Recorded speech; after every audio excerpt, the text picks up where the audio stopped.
After years of war and wandering, Israel finally had peace. King David had dreamed of building a house for the Lord, a permanent dwelling place to replace the tabernacle that had traveled with them through the wilderness. But God told David that the task would belong to his son. And so, when David's reign ended, the responsibility passed to Solomon. Solomon, young and newly crowned, ruled during a season of stability unlike anything Israel had known before. In the 4th year of his reign, he began the work his father had longed to complete, building the temple in Jerusalem. He partnered with King Hiram of Tyre, who supplied cedar and skilled craftsmen. Massive stones were quarried and shaped with such precision that no sound of hammer or chisel was heard at the building site. The structure rose deliberately on Mount Moriah, the place where Abraham had once been tested. The temple was not enormous by modern standards, but it was breathtaking in detail. Its walls were lined with cedar and overlaid with pure gold.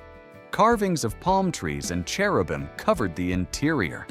The most holy place, a perfect cube, housed 2 golden cherubim whose wings stretched from wall to wall. Everything pointed toward one sacred space, the Holy of Holies. When construction was complete after 7 years, Solomon prepared for dedication. The Ark of the Covenant was brought into the temple by priests. As they placed it inside the most holy place, something extraordinary happened. A cloud filled the temple. The glory of the Lord was so overwhelming that the priests could not stand to minister. It was the same presence that had led Israel in the wilderness. The invisible God made his nearness known again. Solomon stood before the altar and lifted his hands toward heaven. In a humble prayer, he acknowledged a truth that still echoes. But will God really dwell on earth? The heavens cannot contain you. How much less this temple I have built? Solomon understood that the temple could not contain God. It was not a cage for the divine, but a meeting place, a visible reminder of an invisible relationship.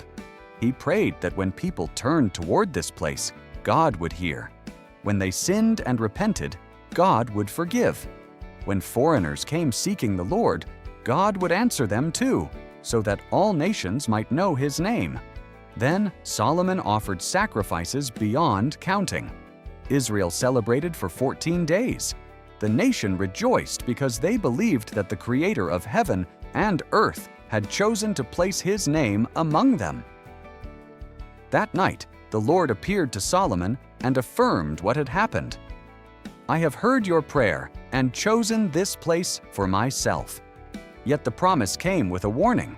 If the people turned away, the temple would not protect them from consequence.